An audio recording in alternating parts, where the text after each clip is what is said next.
I know you do art as well. You're an Yes. artist. I think it'd be good for you to mention sort of what kind of art you do. I do a number of things. At the moment, I've been doing some graphic stuff. In my degree, I was doing a lot of photography and ceramics. I do a bit of illustration. I got my hands in a bit of multiple things. Yes, Yeah. yeah. So say when it comes to, let's say, photography, so when it comes to taking photos, is there like a certain approach you have to thinking about how you're going to frame it, how it's going to look, what sort of adjustments you might make in post, or is it sort of, because everyone's got a different way of working. I know when it comes to editing, I've done a lot of sort of film tributes and things, and a lot of the planning, I'll sort of make playlists, and I'll sort of walk around, listen to them, and start thinking of ideas, and I'll think of, oh, what scene could work with this part of the song, how could I structure this, what voice lines could I use, and I think that's what sort of motivates me to make it, because I have a vision, and I want that vision to come to life, so that then motivates me to sit down for hours and to work on it, whereas if I have no vision, I find it super hard to even get started, because I don't know why I'm editing, I don't know what I'm looking at, so I find... So for you, is that a similar sort of thing? You need to sort of know what you're envisioning. Depends what I'm doing. If I'm doing graphics, I have to know what I'm doing. I have to have Yeah. a plan. I'll spend some time on my sketchbook. I'll sketch out what I'm doing. With photography, I'm much more free. I'll just take pictures on if I'm going on a trip somewhere, like visiting London. Oh yeah, London. I've done some photography in London. It's a pretty cool place. A lot of big buildings, and there's some nice nature places too. But I mean, with photography, I found my approach, unless it's something very specific I've got to photograph, is I'll just go out with my kit, take some photos, and I'll kind of just let the shots guide me in where I go. I usually listen to music as well, so that kind of keeps me in a flow state, and I'll just think, oh, that looks good. So then I might, change the angle a little bit, or I might, try and change some of the settings, and I'll just keep making little adjustments based on what I can see, because I think with photography it's very visual. You get visual feedback straight away after what you've done, and then you look at it all in post, so then you get your SD card. Well, for me, I'll put that into my computer, my laptop, and I'll look through the photos, and I think, oh, that one looks interesting, because they'll all look a little bit different how they look on the small screen, I find. Yeah. And then you have the whole process of sort of, I'll keep that one, I'll bin that one, I'll keep that one. And then you might edit a few of them on like Photoshop or using like Adobe. What's it called? The photography. Oh, I know Photoshop's merged put me on with the it. spot now. There's an Adobe software. Is it Lightroom? It could be Lightroom. But there's a few different ones where you can easily... The Adobe software systems, and I know what you mean. But what I mean is, like, it's not just one activity. I enjoy sort of the whole process of that thing, really, and it can kind of be a nice escape from other things. I find that activities like that, it kind of takes you away from your day-to-day responsibilities and worries and things you've got to do. And it can give your brain a little bit of a break. Because I think a lot of what we struggle with neurodiverse is shutting down from everyday responsibility. Yeah. Even if we got everything under control, it's hard. Because we don't know what to think, or we can feel guilty. I think as adults as well, there's this whole stigma of, if you play video games or if you do this, you should feel like you're wasting time, or you should feel like you have to be making money. And then if you're not doing that, which most people don't, because people just want to relax when they get home, then it feels like, you feel like this weird sense of guilt, I think, you have to get over. Yeah, no, definitely. I mean, we're back to photography. Yes. I like to focus mainly on macro photography, so really up close to things. Yeah. And because I always like being out in nature and getting up close to nature and just exploring sort of this small little universe they have under our feet. Yeah. So quite a lot of what I do is nature based. Oh, I do prefer nature types. I don't mind buildings. I find like sort of street photography and people photography. Like, personally, I find that sort of quite unethical. Just randomly going up to people taking photos in their face. It's quite nerve-wracking as well. Oh, it is. Yeah, I mean, anything can happen. You can get all your kit fucking like smashed up if you're not careful. You take pictures of the wrong people. I think as well, it's fine if you go up to people, you're asking for permission or you're deleting the photos, but even though it's not illegal, you've got to just think like, is this ethical? Yeah. Because I think obviously laws, that's all very important. They're things that should be followed, but I think I personally function more off of like a ethical brain rather than sort of thinking if is this legal or not. I try and always think, you know, is this ethical, and then sort of go off of that, and then obviously, you know, abide into laws as well.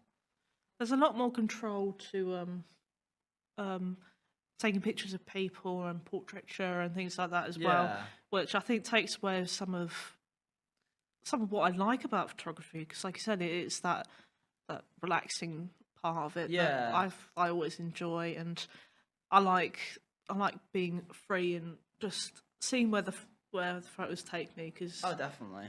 photography is very unpredictable. You never know what you're going to go and find when you're out and about. I know there's all different types of photography. I know there's people who do like paparazzi and they take pictures of like celebrities. There's people who, you know, have to go out to these like war zones, even there's like war photographers, or people who go out to like crises and they have to get coverage, and that can be very daunting. Yeah.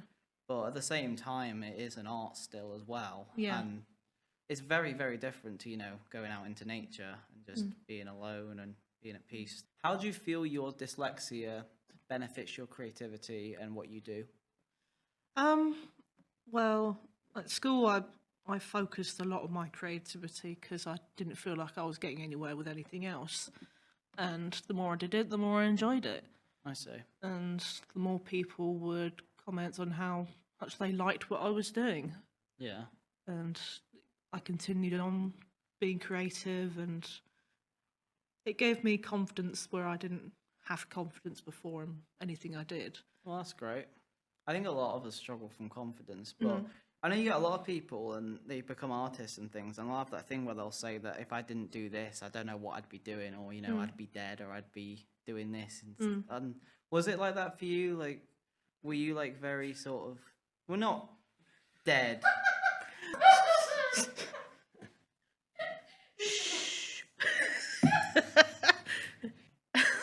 So I was just gonna say, when it comes down to creativity, was it something you thought about doing as like a career path? Did a lot of your joy and focus depend on doing that?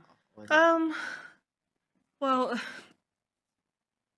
a lot of stuff happened in my personal life, and I wasn't sure where I was going, and creativity was something I always fell back on. Yeah. And I wasn't able to jump into work, so I jumped into research and studying.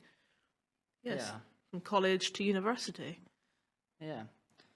That makes sense. Yeah. Yeah, I like to.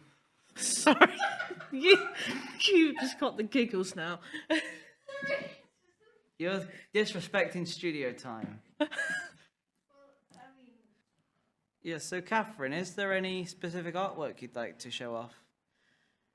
I shall show you some pictures that I did for my exhibition at university. There we are. It's one of my pictures. Oh, wow. So, what was sort of the aim of this photograph? Well, the project was about the Somerset levels, so I did. So, where was it taken? This was at a place called Hamwell down on the levels in Chatwick. Oh, yeah. And I just walked around there for a while and sort of took in the surroundings.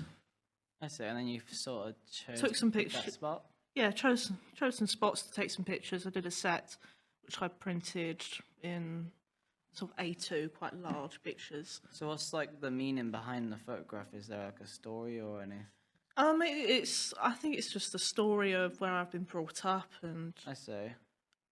where I find peace and sort of the beauty of nature, I think. And along with the photos, I did a number of ceramic starlings.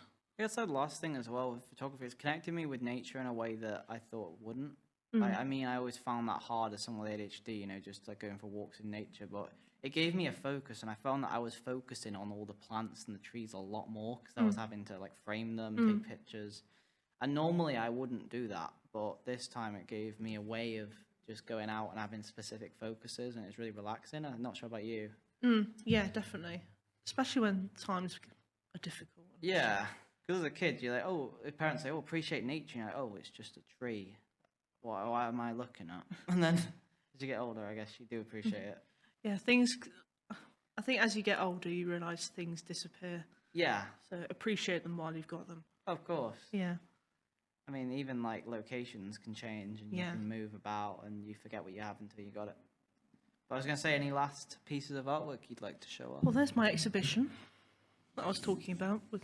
I see. So they're all in. That makes more sense now. Yeah. Seeing it in an exhibition setting. Yeah, seeing it all together, it makes Yeah. more sense, doesn't it? I Yeah. mean, this sort of the birds there Yeah. really sort of add to the photos. I think sometimes Yeah. photos need context around where they Yeah. are or how they're displayed for them to sort of Yeah, I think that's why I enjoy mixing up. be able to show the Ceramics. camera. Yeah. Picture of me in graduation, Ah, very nice. and my dad. Ah, very nice.